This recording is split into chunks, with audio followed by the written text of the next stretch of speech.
Bonjour à tous. Est-ce qu'on m'entend bien? Bon, apparemment tout va bien. Donc bonjour. Alors je prends la parole ici dans un cas assez particulier, c'est-à-dire en tant que personne autiste, ce qui va peut-être paraître assez surprenant à certains d'entre vous dans la mesure où j'ai l'air de m'exprimer à peu près correctement, sauf que c'est bien plus compliqué que cela. Alors pour commencer, si vous le voulez bien, j'ai amené un petit objet que je pensais pouvoir poser, sauf que c'est un plan incliné, donc ça ne va pas être possible, pour 3 raisons. La première est de rappeler que c'est dans les pays scandinaves que l'équithérapie a été pour la première fois acceptée en tant que pratique thérapeutique utile. Et c'est également dans ces mêmes pays scandinaves que l'inclusion des personnes autistes dans la société est considérée comme la plus aboutie. Alors la troisième raison, on ne va pas pouvoir le faire du coup, à moins que je le mette comme ça. Ah c'est vous proposer un petit jeu, si vous le voulez bien, entre vous et moi. Je vais vous proposer, pendant la conférence, de regarder cet objet plutôt que moi, dans la mesure où croiser le regard de personne est encore extrêmement difficile, extrêmement stressant. Et pour une autre raison également, vous avez sans doute remarqué, si vous travaillez avec des personnes autistes, combien ils ont du mal à vous regarder dans les yeux. C'est pas naturel pour eux, tout comme il va probablement pas être naturel pour vous de regarder cet objet. Donc le petit jeu, si vous le voulez bien, est de regarder cet objet et de voir en combien de temps, naturellement, votre regard va revenir vers moi. Vous allez voir, c'est assez drôle. C'est parti. Attention, ne triche pas. Alors, vous parler de l'autisme en une demi-heure est assez compliqué, donc malheureusement, je vais devoir aller vite. Ceci, alors on ne voit pas très bien. Si je fais comme ça, non, c'est pareil. Bon. Ceci est la triade autistique qui a été donc définie par Lorna Wing, chercheuse britannique en 1983 et qui actuellement sert toujours, mais plus pour très longtemps, de référence pour définir les troubles autistiques. Donc on a retenu 3 grands groupes de critères généraux. Les troubles des interactions sociales réciproques, donc ça va être les difficultés dans les interactions sociales, les difficultés d'empathie notamment, donc les intérêts spéciaux et comportements d'autostimulation, car les personnes autistes ont des centres d'intérêt qui sont généralement très différents de ceux des personnes non autistes. Alors les comportements d'autostimulation, le plus connu c'est celui-ci, c'est ce qu'on appelle le flapping. Donc ça peut être variable selon les personnes. Pour ma part, j'ai une tendance naturelle à tourner autour notamment des meubles et des chaises. Quand je travaille ou quand j'écris du texte, j'ai besoin de me lever de ma chaise, de faire le tour, parfois plusieurs fois, et de me rasseoir. Alors, ça peut paraître très étrange pour les gens qui ne me connaissent pas, mais c'est un comportement qui me permet de réguler mon stress. Et alors le 3e critère, s'il est barré, c'est pour une bonne raison, c'est que très prochainement, on va passer de la triade autistique, donc dans la CIM-10, la classification internationale des maladies, à la dyade autistique. C'est-à-dire que ce critère ne sera plus considéré comme pertinent pour définir l'autisme, dans la mesure où les difficultés de communication verbale et non verbale découlent entièrement du trouble des interactions sociales réciproques. C'est-à-dire que la communication peut s'apprendre quand on est une personne autiste, ça peut s'apprendre tout au long de la vie.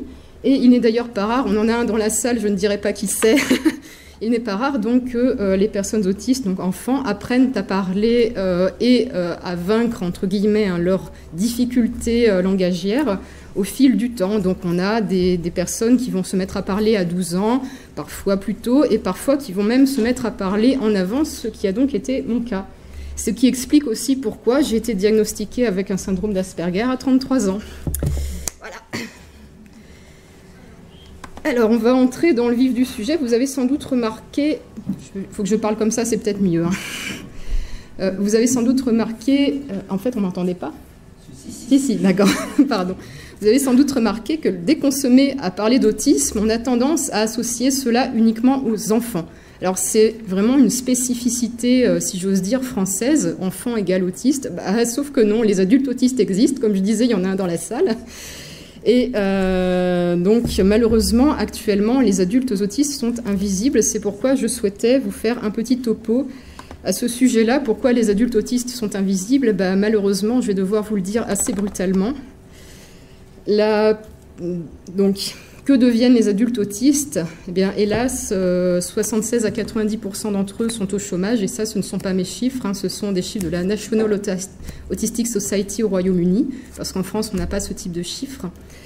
Donc, parmi les personnes autistes que je connais, en étant dans des associations, j'en connais au moins 3, voire 4 qui sont en épuisement professionnel, c'est-à-dire en burn-out. Alors, il y a une étude toute récente de Salavitz, qui montre qu'il y a un taux très élevé d'alcoolisme, de toxicomanie et de dépendance en tout genre. Alors, il y a également des troubles dépressifs ou anxieux chez 65% des personnes autistes adultes. La moitié ont un trouble des déficits de l'attention, c'est mon cas. Alors, également un chiffre extrêmement préoccupant, 12%, donc d'après un site britannique consacré à l'accueil des sans domicile fixe, donc 12% des autistes deviendront à un moment de leur vie sans domicile fixe. Alors, partie suivante, pas très réjouissante non plus. Malheureusement, beaucoup d'adultes autistes sont encore actuellement mis en institution et donc bourrés, drogués de médicaments, parfois des cocktails de 3 à 4 neuroleptiques en même temps, ce qui ne leur permet pas évidemment un quelconque développement, mais a plutôt pour but de les garder entre guillemets sous contrôle. Alors surtout les hommes jeunes, donc là je cite le rapport de mon ami Joseph Chauvanec qui a été rendu cette année. Alors pour ceux qui échappent à cela, ben, on en a une petite partie qui vont entre guillemets devenir des singes savants. Parce que, hélas, lorsqu'on est un autiste adulte et qu'on est connu en tant qu'autiste, il est extrêmement difficile de faire reconnaître son expertise. On sera en quelque sorte labellisé autiste avant d'être reconnu comme professionnel de notre domaine. Donc, en l'occurrence, j'ai publié ce bouquin. Mais je rencontre d'énormes difficultés pour faire valoir mes compétences professionnelles à tous les niveaux. Je vous en reparlerai après. Donc les success stories d'adultes autistes, heureusement, existent. Heureusement, elles sont possibles et on en a des exemples tous les jours. Et donc ce fait peut créer du ressentiment chez les parents, on va dire, d'autistes dits sévères, lourds. Je déteste ces dénominations, mais ce sont les dénominations utilisées. Donc la réalité étant plus complexe, à savoir qu'on a 10% des personnes autistes qui ont un trouble neurologique associé, qui est le syndrome du X fragile, et qui donc diminue très fortement les capacités d'apprentissage. Mais chez 90% des personnes autistes, ce n'est pas le cas. Ce qui veut dire que 90% des personnes autistes sont capables de progresser. Il n'y a pas de restrictions autologiquement associées à chacun qui... voilà, il n'y a pas de restriction à l'apprentissage chez la grande majorité d'entre eux. Alors ensuite, pour terminer, désolé de casser l'ambiance ainsi, mais la grande majorité des adultes autistes vont devenir malheureusement des morts avant l'âge classique, c'est-à-dire qu'on a un taux de suicide 28 fois supérieur à la population générale, et ça c'est une étude cohorte qui est très très importante.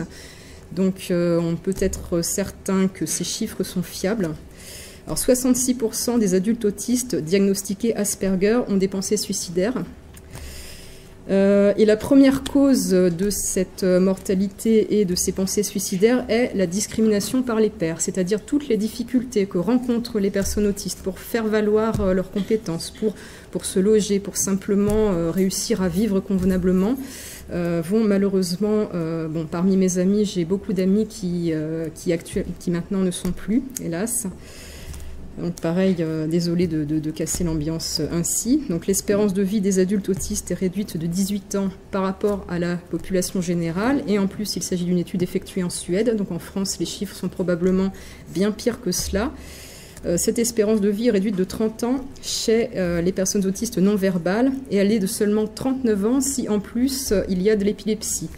Donc ça, ce sont les comorbidités des troubles du spectre de l'autisme. C'est-à-dire qu'on est rarement que autiste. On a également toutes sortes de petites particularités plus ou moins faciles à gérer qui vont venir s'y ajouter. Les plus classiques étant les problèmes de dépression et d'anxiété. On a également donc l'épilepsie qui est une comorbidité extrêmement fréquente, aussi bien donc chez les enfants que chez les adultes. Des problèmes digestifs, gastriques divers, j'en ai quelques-uns. Des problèmes de sommeil. Beaucoup de mes amis autistes doivent prendre de la mélatonine pour avoir un sommeil convenable, sauf que ce n'est pas remboursé par la sécurité sociale. Donc, comment résoudre ce problème? Je vous propose une petite piste de solution. sachant que ça risque d'être un peu compliqué parce que en ce moment, en matière d'autisme, dès qu'on commence à prendre la parole, on est un peu dans un contexte de guerre. Un contexte de guerre qui a débuté en 2012 avec la diffusion d'un film qui s'appelle Le Mur, dont vous avez peut-être entendu parler, donc la psychanalyse à l'épreuve de l'autisme. Donc on est dans un contexte de guerre entre les représentations de la psychiatrie psychanalytique française et, on va dire, majoritairement des scientifiques cognitivistes et des associations de parents.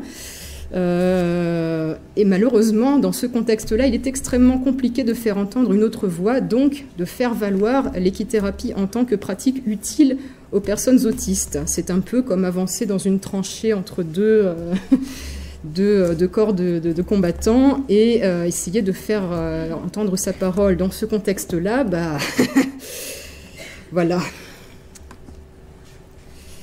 Alors, si vous le voulez bien, je vais vous faire un petit point à propos des recherches en matière d'équithérapie appliquée à l'autisme. C'est un champ de recherche extrêmement récent, champ de recherche croisé, qu'apporte la médiation équine aux personnes autistes jusque très récemment.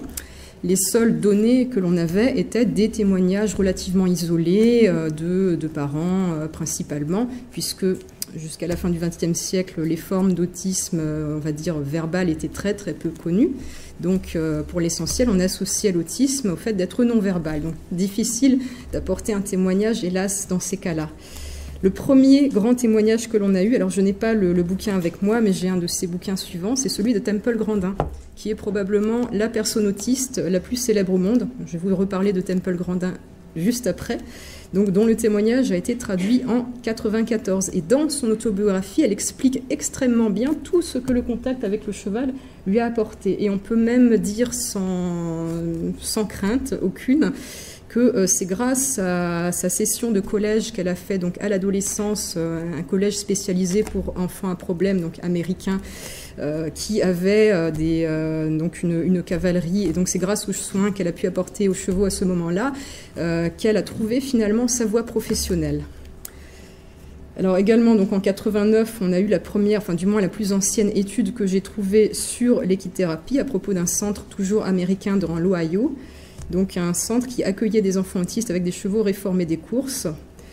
Donc là aussi, les premiers témoignages que j'ai pu retrouver sont américains. Et la première étude française à ce sujet a été celle de Charlotte Dobré en 95-96 à Clermont-Ferrand, qui a écrit une thèse de doctorat vétérinaire en partant de l'observation de 5 enfants avec autisme mis en contact avec le cheval. Donc hélas, c'est un échantillon trop faible pour permettre d'en tirer des observations, on va dire, scientifiquement recevables. Il faut un échantillon plus grand, mais ça, Laurence Amery en parlera beaucoup mieux que moi. Donc, en 2005, nous n'avions toujours aucune littérature scientifique permettant de se prononcer sur l'efficacité de l'équithérapie appliquée à l'autisme, mais toujours des témoignages très enthousiastes. Alors, en 2008 et 2009, accélération du phénomène.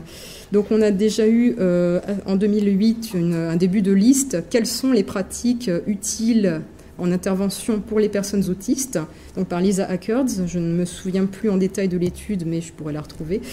Donc à l'époque, l'hypothérapie, c'est le terme qu'elle utilise, est listée parmi les thérapies, je cite, controversées. Donc ce qui ne veut pas dire absence d'efficacité, ce qui ne veut pas dire efficacité. Donc en gros, ça voulait juste dire voilà, qu'il n'y avait pas de données scientifiques suffisantes permettant de se prononcer.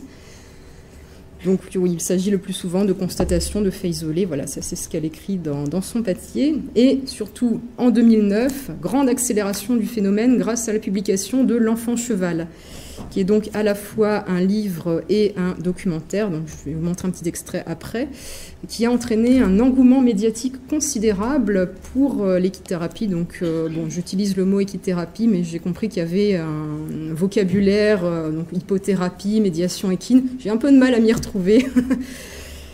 Et donc, à partir de là, on a un accroissement des publications scientifiques, enfin, très bonne chose, permettant en 2016 un consensus, donc dans une étude américaine, étude de Borgi et collègues publiée en 2016, consensus scientifique pour dire que l'équithérapie est la zoothérapie, donc la pratique de médiation animale, la plus utile aux personnes autistes. Donc en quelques années, on a fait des progrès en matière de publication scientifique tout à fait considérables.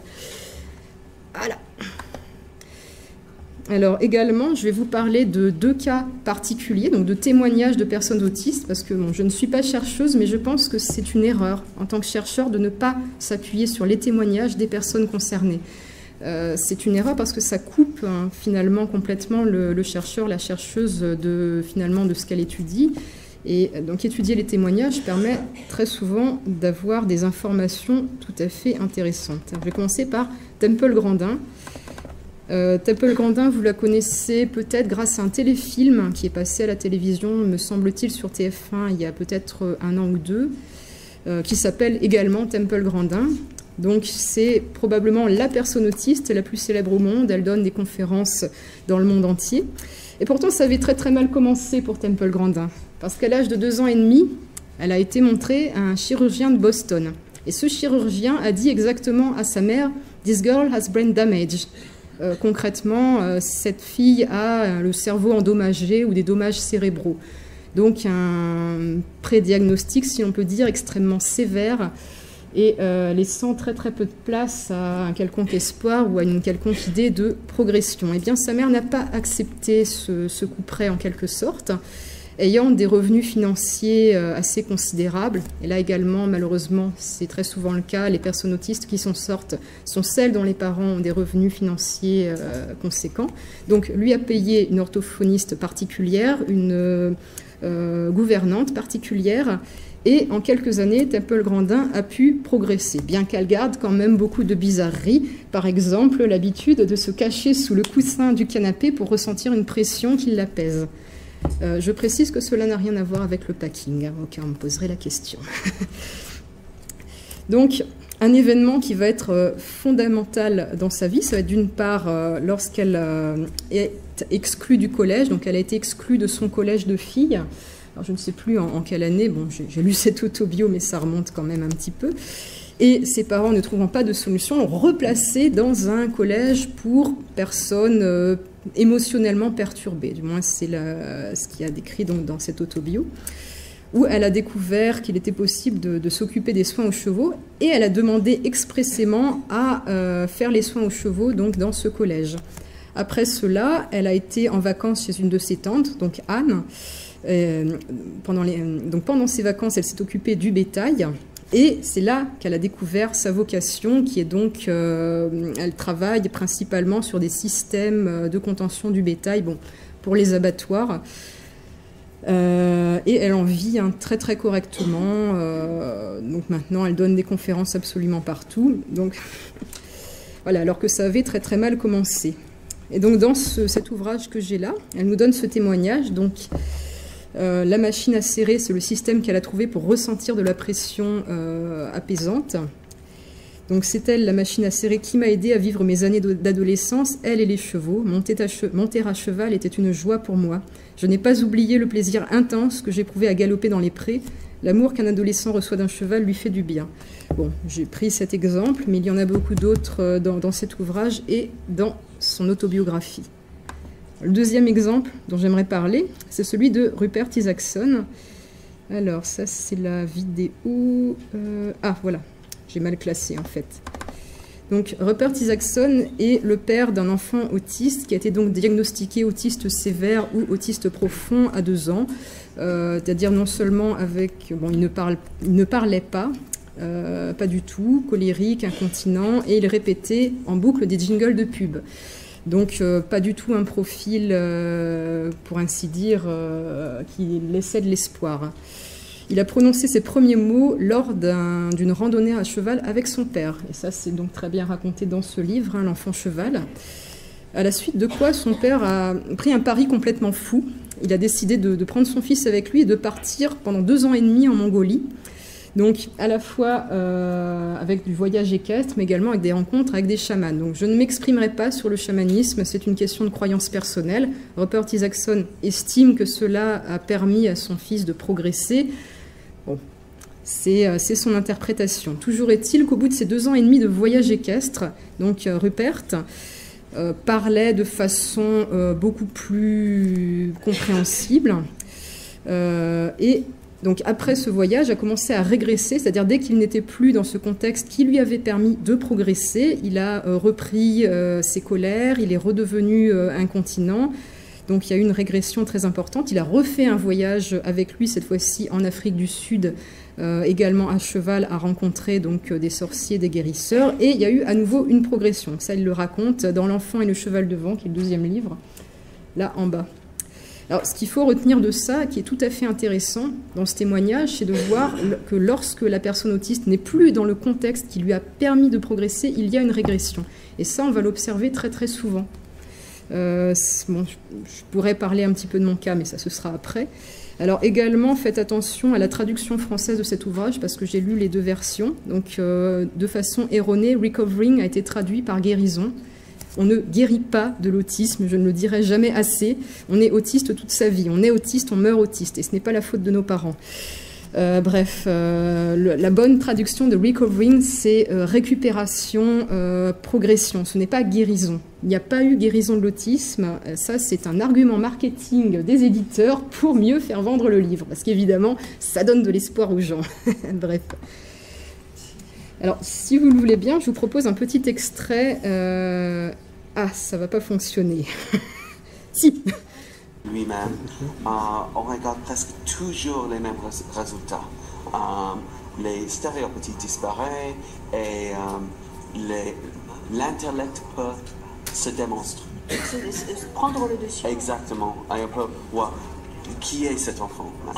Alors, Rowan, vous avez constaté par hasard qu'avec, parce que vous êtes cavalier depuis toujours, vous avez constaté qu'avec une jument, il s'est été transformé. Comment ça s'est passé?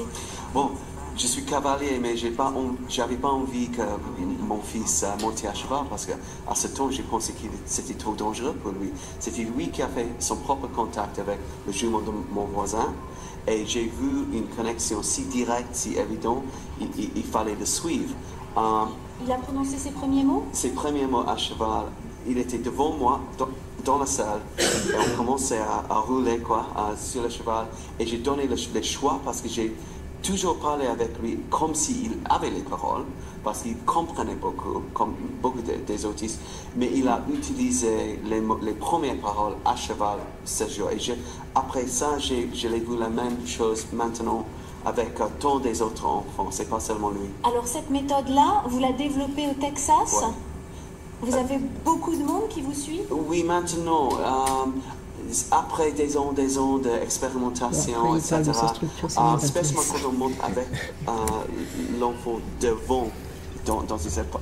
Je ne suis pas à pied comme ça, bon. Je suis une voix dans l'oreille. Et je peux m'insinuer dans les pensées. Voilà. Voilà, donc désolé pour les petits soucis techniques. Donc, ce qui est très intéressant, je me disais tout à l'heure, c'est le fait qu'il y a eu progression pendant la pratique équestre et puis régression ensuite. Et je pense que c'est vraiment l'information principale à retenir de cela. Bon, également que le fils de Rupert Isaacson s'est mis à communiquer par le biais du cheval. Et il n'y a aucune raison de remettre évidemment en doute son témoignage à cet égard. Alors également, ce dont je souhaitais parler, peut-être insister un petit peu plus là-dessus, c'est le cas particulier des femmes autistes. Vous avez sans doute remarqué qu'il y a beaucoup plus de garçons, d'hommes diagnostiqués autistes que de femmes. Et ça, c'est un champ de recherche tout récent. Ça a concrètement commencé à 2016. Je participe notamment à une étude de Fabienne Casalis, sur les femmes. Je ne vais pas pouvoir passer pareil la vidéo, mais bon, c'est pas très grave. Et donc le champ de recherche de l'autisme chez les femmes, pouf, a décollé en 2016. Donc on a à la fois Fabienne Casalis, qui est donc chercheuse au CNRS, ici en France, et également Laurent Mautron, qui est chercheur sur l'autisme au Canada, qui ont au même moment débuté une étude là-dessus. Alors pourquoi s'intéresser à l'autisme chez les femmes? C'est que le fait qu'il y ait 4 hommes diagnostiqués autistes pour une femme ne veut pas dire que l'autisme touche principalement les hommes. Ça peut vouloir dire aussi que les femmes sont moins diagnostiquées, et c'est l'hypothèse à la fois de Fabienne Casalis et de Laurent Mautron. Et c'est également ma conviction.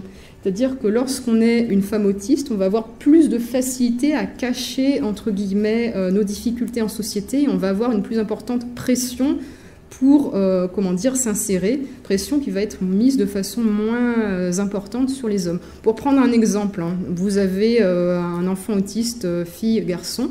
Si le garçon passe 8 heures à jouer sur sa console de jeux vidéo sans voir personne, sans parler à qui que ce soit, vous allez trouver ça normal parce que c'est un garçon, probablement. Une fille qui aurait le même genre de comportement, ce ne sera pas considéré comme normal. Et donc, il va y avoir une pression pour qu'elle se sociabilise qui, dans certains cas, va cacher le fait que cette personne est autiste.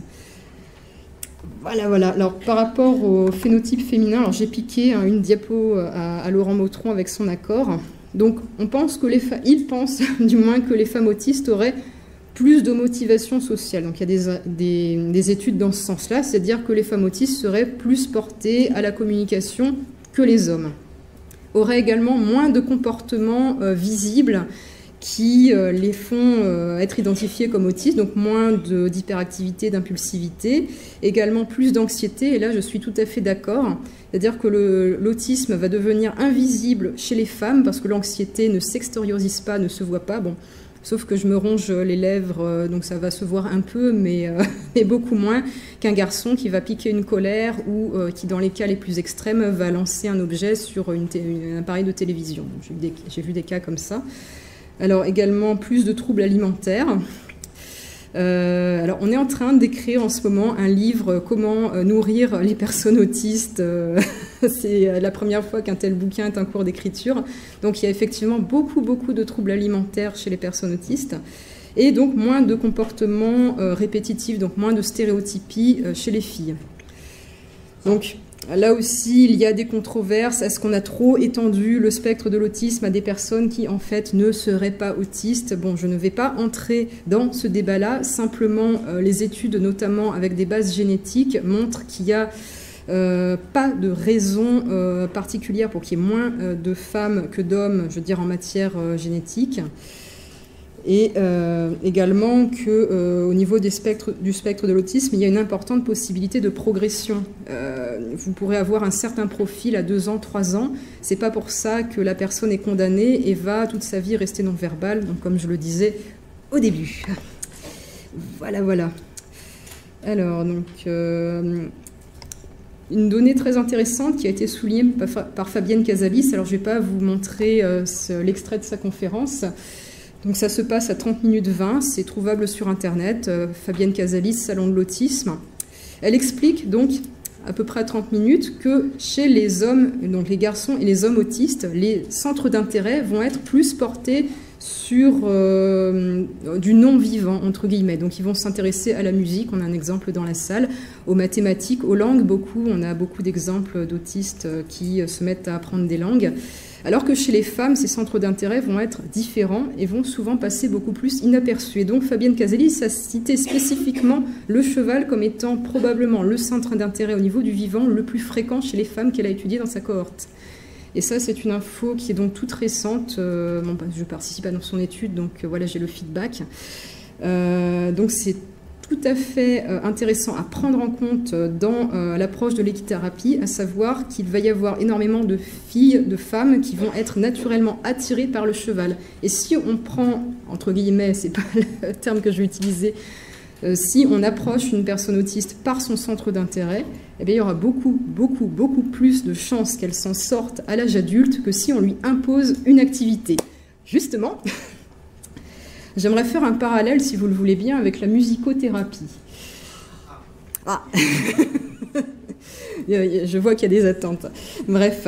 Bon, pour ma part, j'ai toujours été attirée par le cheval. Seulement, l'équithérapie n'existait pas en tant que pratique lorsque j'étais enfant. Donc, ce qui m'est arrivé, c'est que j'ai demandé à ma mère, qui est quelque part aussi dans la salle, si je pouvais monter à cheval. Et la seule option existante était un centre équestre. Sauf que, horreur, dans les centres équestres, eh ben, vous êtes obligé de sociabiliser avec des adolescentes, c'est-à-dire le pire exemple d'être humain au monde. Donc, j'ai été très rapidement aussi exclue dans ce centre équestre que je l'étais à l'école. Parce qu'évidemment, à l'école, j'étais harcelée. Bon, petite parenthèse, si 100% des personnes harcelées ne sont pas autistes, eh bien, la totalité des personnes autistes que nous connaissons ont été harcelées à l'école. Et ça, c'est important de le souligner, enfin, du moins, pour ceux qui n'ont pas été en institution. Donc, voilà, du coup, j'ai un peu perdu mon fil. Alors oui, le parallèle avec la musicothérapie. J'ai toujours eu une détestation absolue pour la musique. Alors de même qu'il y a des personnes qui ont l'oreille absolue, il y en a un dans la salle. Eh bien, je pense qu'il y a des personnes qui ont la propriété inverse, c'est-à-dire l'incapacité totale à différencier une note de musique d'une autre. Si bien que lorsque, au collège, j'avais des cours de musique, c'était une véritable séance de torture. J'aurais tout fait pour échapper à cela, et donc à chaque fois, j'étais évidemment harcelée, moquée, etc. Bien, prenons l'exemple inverse. C'est-à-dire, prenons par exemple un homme autiste qui a un intérêt pour la musique et à qui on proposerait de se mettre à cheval alors qu'il n'a pas d'intérêt pour cela. Et très rapidement, donc il explique qu'il déteste ça. Et bien, ça vous donne ce type de ressenti. Alors, je suis désolée de montrer ça à l'assistance, mais c'est pour... oui, c'est pour appuyer sur le fait qu'il ne faut, je pense pas, imposer une activité à un enfant, à un adulte qui très rapidement montre qu'il déteste ça. Lorsque vous avez un enfant ou un adulte autiste que vous mettez en contact avec le cheval, c'est pas en insistant, en le gardant en contact prolongé avec le cheval que forcément ça va s'arranger. Ce sera même plutôt l'inverse. Alors, hop là. Donc on ne va pas lire hein, la totalité, c'est assez violent.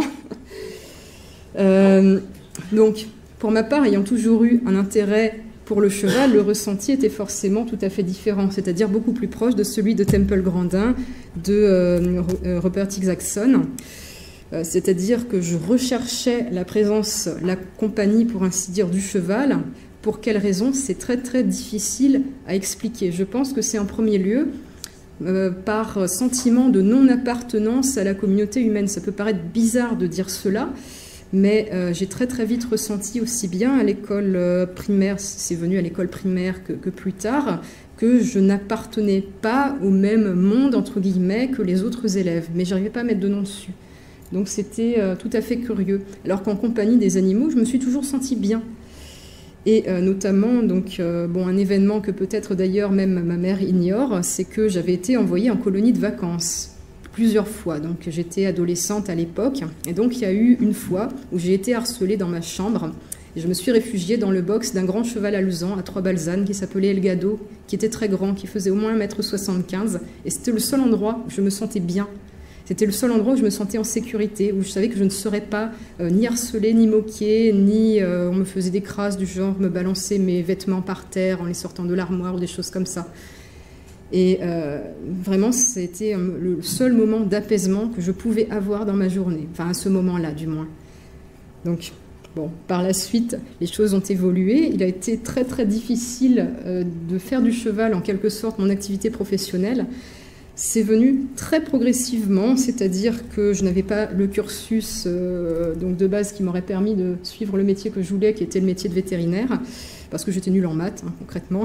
Donc pour passer une S, c'est pas terrible. Et je me suis tournée vers l'écriture.